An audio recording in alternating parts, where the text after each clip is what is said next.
Welcome back to law visit. Last lecture में हमने cover की थी definition of international law. International law की डेफिनेशन हमने देखा कि दो तरह के व्यूज़ हैं उसके रिगार्डिंग। एक है क्लासिकल और ट्रेडिशनल व्यू जो स्टेट सेंट्रिक है, और एक मॉडर्न व्यू है जो वाइडर है as compare to the classical view. आज हम करेंगे नेचर ऑफ इंटरनेशनल लॉ। जब हम नेचर ऑफ इंटरनेशनल लॉ की बात करते हैं तो सबसे इंपॉर्टेंट क्वेश्चन जो हमारे माइंड में आता है वो ये आता है, is international law a law और नॉट? क्या हम इंटरनेशनल लॉ को एक लॉ मान भी सकते हैं या नहीं? तो इसके रिगार्डिंग भी जजेस के दो अलग अलग व्यूज़ हैं। एक सेट ऑफ जूरिस्ट है जो कहते हैं इंटरनेशनल लॉ लॉ नहीं है क्योंकि वो जो लॉ की डेफिनेशन है उसके क्राइटेरिया में फिट नहीं होता। ऑन द अदर हैंड एक सेट ऑफ जूरिस्ट ऐसा है जो मानता है international law is a law क्योंकि वो लॉ की सारी इसेंशियल्स को पूरा करता है। जो कहते हैं कि इंटरनेशनल लॉ लॉ नहीं है उनमें आते हैं John Austin, Jeremy Bentham, Thomas Holland. और अगर हम बात करें जो लोग कहते हैं कि इंटरनेशनल लॉ एक लॉ है, उसमें आते हैं स्टार्क, लुई हेल्किन एंड बियरली। हम इन दोनों व्यूज़ को समझेंगे एंड उसके बाद हम देखेंगे कि क्या हमें इंटरनेशनल लॉ को लॉ मानना चाहिए, और अगर इंटरनेशनल लॉ लॉ है भी तो क्या वो comparatively as compare to municipal law एक वीकर लॉ है। तो सबसे पहले हम देखते हैं जॉन ऑस्टिन का व्यू क्या है रिगार्डिंग इंटरनेशनल लॉ। अगर हम जॉन ऑस्टिन की बात करें तो उनकी डेफिनेशन जो है, पॉजिटिविस्ट डेफिनेशन जो है लॉ की, वो ये कहती है कि law is a command of the sovereign. पहला इसेंशियल है कि लॉ सॉवरेन की कमांड है। सेकंड है it is attended by sanction in case of violation. मतलब दो इसेंशियल एलिमेंट होने चाहिए लॉ में कि एक सॉवरेन की तरफ से कमांड आए और अगर उस कमांड को कोई पूरा ना करे तो सॉवरेन उसके पूरा ना होने पे या उसकी वायलेशन पर कुछ सैंक्शन इंपोज करें। तो इसके दो एलिमेंट हैं। लेकिन अब ऑस्टिन की अगर हम बात करें तो ऑस्टिन कहते हैं जो इंटरनेशनल लॉ है वो इन दोनों ही कंडीशंस को पूरा नहीं करता। उसका रीज़न क्या है?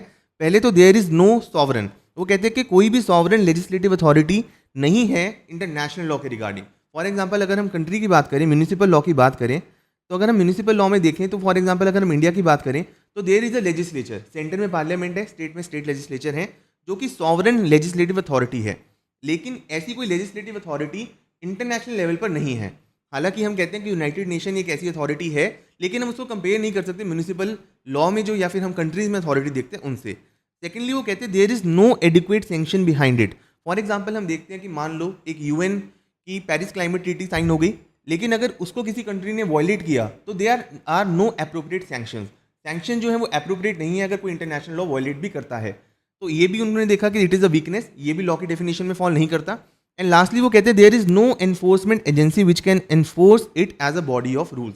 हमें पता है कि गवर्नमेंट जो होती है म्यूनिसिपल या फिर किसी भी कंट्री में, वो कंट्री जो भी लॉ बनाए जाते हैं उसको एनफोर्स करती है। लेकिन वो कहते हैं कि इंटरनेशनल लॉ के अंदर कोई भी एक ऐसी एनफोर्समेंट एजेंसी नहीं है कि जो भी रूल्स बनाए जा रहे हैं उसको एनफोर्स किया जा सके। तो इन तीन कारणों से उन्होंने बोला that international law is not a law at all. इसलिए उन्होंने बोला इंटरनेशनल लॉ लॉ नहीं है, वो केवल रूल्स ऑफ पॉजिटिव मोरालिटी है। अब पॉजिटिव मोरालिटी का क्या मतलब है कि जो भी लोग इंटरनेशनल लॉ को मान रहे हैं वो सिर्फ आउट ऑफ मॉरल मान रहे हैं। फॉर एग्जाम्पल अगर वो कहते हैं कि जैसे क्लब होता है ना, जैसे क्लब है, मान लो for example there is Chandigarh club. Chandigarh club के अंदर जो लोग डाइन करने आते हैं तो there is a particular dress code. अगर आप उसको वॉयलेट करते हो देयर आर नो सैंक्शंस, लेकिन हम फिर भी मॉरली उसको फॉलो करते हैं। तो जब हम कुछ मॉरली फॉलो करते हैं तो उसी तरीके से वो कहते हैं इंटरनेशनल लॉ को भी कंट्रीज जो है वो मॉरली फॉलो कर रहे हैं, there is no appropriate sanction against it. तो उन्होंने क्या कहा, international law is nothing but the rules of positive morality. तो पहला व्यू बहुत इंपॉर्टेंट है। जॉन ऑस्टिन कहते हैं कि लॉ की डेफिनेशन के अकॉर्डिंग इंटरनेशनल लॉ उसके अंदर फॉल नहीं करता and it is nothing but rules of positive morality जिसको countries out of moral follow कर रहे हैं।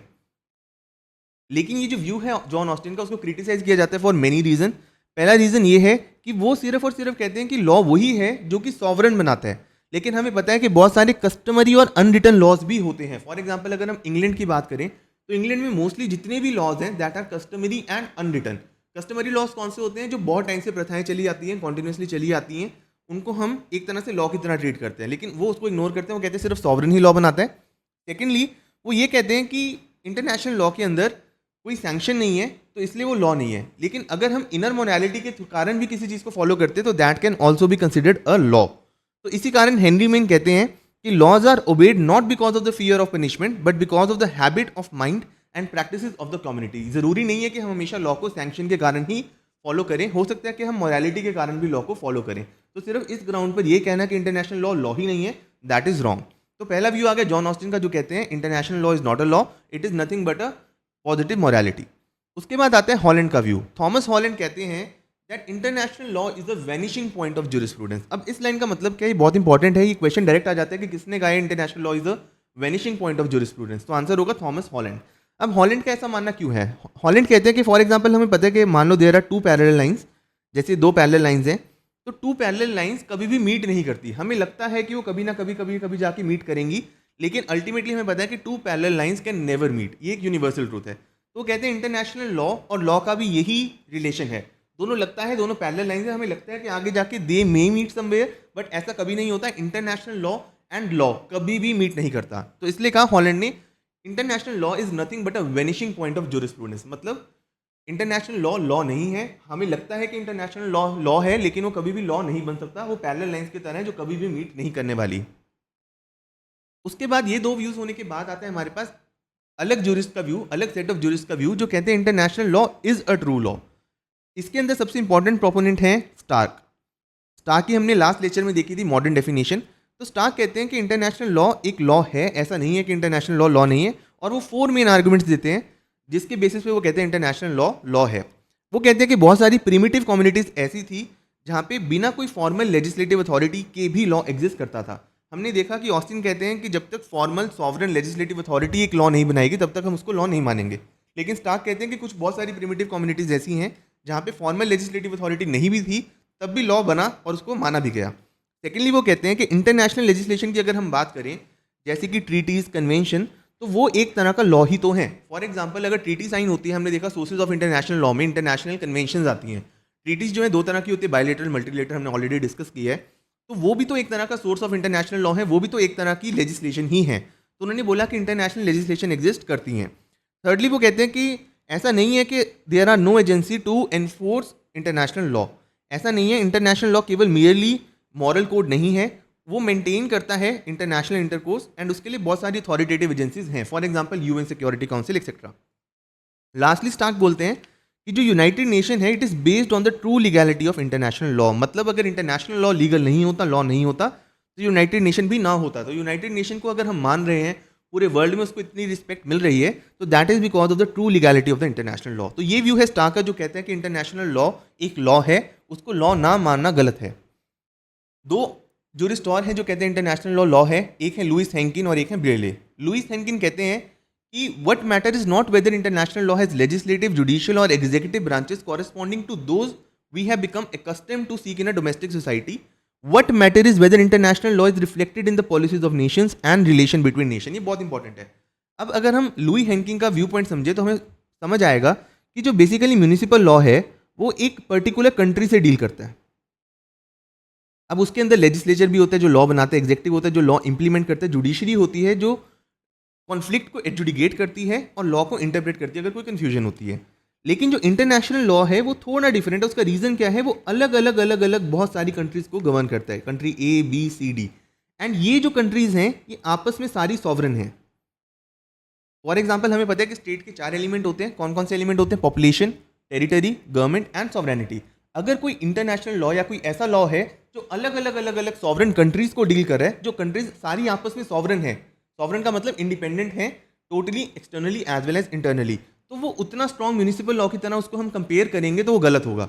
म्यूनिसिपल लॉ एक सॉवरन गवर्नमेंट कंट्रोल कर रही है एक पर्टिकुलर एरिया को, तो वो जो है वो कंपैरेटिवली स्ट्रांगली इन्फोर्स हो सकता है। लेकिन इंटरनेशनल लॉ अलग अलग सॉवरन कंट्रीज को डील कर रहा है तो वो उतनी स्ट्रांगली इन्फोर्स नहीं हो सकता। लेकिन हमें पता है कि जितनी भी कंट्रीज की पॉलिसीज बनती है, चाहे वो इंडिया की बने या किसी और कंट्री की बने, उसके अंदर इंटरनेशनल लॉ जो है हमेशा रिफ्लेक्ट होता है। और साथ ही में जितने भी नेशंस के रिलेशन होते हैं उसमें इंटरनेशनल लॉ को हमेशा देखा जाता है। तो लुई हेंकिन कहते हैं international law is definitely a law, लेकिन उसको अगर हम म्यूनिसिपल लॉ से कंपेयर करेंगे या डोमेस्टिक लॉ से कंपेयर करेंगे तो दैट इज आवर मिस्टेक। फिर अगर हम बियरली की बात करें तो बियरली क्लियरली कहते हैं कि इंटरनेशनल लॉ इसलिए एक लॉ है क्योंकि कोई भी कंट्री ऐसा नहीं कहती कि international law is not a law. अगर कोई कंट्री इंटरनेशनल लॉ को वायलेट भी करती है तो वो उसको जस्टिफाई करती है कि क्या रीजन था उन्होंने उसको वायलेट किया है। लेकिन कोई भी कंट्री आपको ये नहीं बोलेगी कि इंटरनेशनल लॉ लॉ ही नहीं है इसलिए मैं नहीं मानती। तो बियरली कहते हैं कि अगर इंटरनेशनल लॉ लॉ तभी है क्योंकि कंट्रीज खुद मान रही हैं कि वो लॉ है। अगर कोई सब्जेक्ट खुद मानता है कि हाँ ये लॉ है तो international law is definitely a law. तो हमने अभी तक 2 व्यू पॉइंट देखे। पहला view point John Austin, Thomas Hobbes और थॉमस हॉलैंड का था, जो ये कहते हैं कि international law is not a law. फिर हमने देखा international law is the true law, इसको कहते हैं स्टार्क, लुई हेंकिन एंड ब्रियले। अब क्वेश्चन ये आता है कि चलो ठीक है, हमने मान लिया international law is a law, municipal law भी लॉ है, इंटरनेशनल लॉ भी लॉ है, लेकिन एज कंपेयर टू डोमेस्टिक या फिर municipal law, international law is a weak law. ये बात किसने बोली? ये क्वेश्चन आता है कि who said international law is a weak law. तो स्टार्क ने बोला international law is a weak law. अब उसका रीजन क्या है? उसका रीजन ये है, एक तो एग्जीक्यूटिव अथॉरिटी इन्फोर्स करने के लिए हमें पता है यूएन सिक्योरिटी काउंसिल है, but that is not very effective. हमने देखा है बहुत बार कि कोई अगर इंटरनेशनल लॉ को वायलेट करती है कंट्री, तो उसके खिलाफ अप्रोप्रिएट एक्शन नहीं लिया जाता। सेकेंडली, जो इंटरनेशनल लॉ के रूल्स हैं they are somewhat uncertain. For example, एक मल्टीलेटरल ट्रीटी है तो कुछ कंट्रीज को बाइंड करेगी। फॉर एग्जाम्पल, अगर हम यूएन पेरिस क्लाइमेट ट्रीटी की बात करें तो जो कंट्रीज उनको रेटिफाई करेंगी उसके लिए ऊपर वो बाध्य है, लेकिन जो कंट्रीज उसको रेटिफाई नहीं करती उसके ऊपर वो एप्लीकेबल नहीं है। और थर्डली उन्होंने ये भी बोला कि जो सैंक्शंस हैं इंटरनेशनल लॉ में जो यूएन लगाते हैं या यूएन सिक्योरिटी काउंसिल लगाते हैं, वो सैंक्शन इतने इफेक्टिव नहीं है as compare to the municipal law. लेकिन हमें पता है कि म्यूनिसिपल लॉ जो है वो डील करता है एक पर्टिकुलर कंट्री से, लेकिन इंटरनेशनल लॉ क्या डील करते हैं अलग अलग सॉवरेन कंट्री से। तो कभी भी इंटरनेशनल लॉ म्यूनिसिपल लॉ जितना स्ट्रॉन्ग नहीं हो सकता, तो इसलिए हम एग्री करते हैं international law is a weak law. तो हम कहते हैं international law is a law, but as compare to municipal law it is a weak law. But that comparison should not be made for the reason कि जो municipal law है उसके subject कौन है? इंडिविजुअल है, कंट्री के जो individual है वो सब्जेक्ट है, और जो इन्फोर्स करने वाली अथॉरिटी है वो सॉवरेन है। On the other hand, international law में जो सब्जेक्ट है वो खुद ही सॉवरेन है, खुद ही इंडिपेंडेंट है, उनकी मर्जी है उसको मानना या नहीं मानना।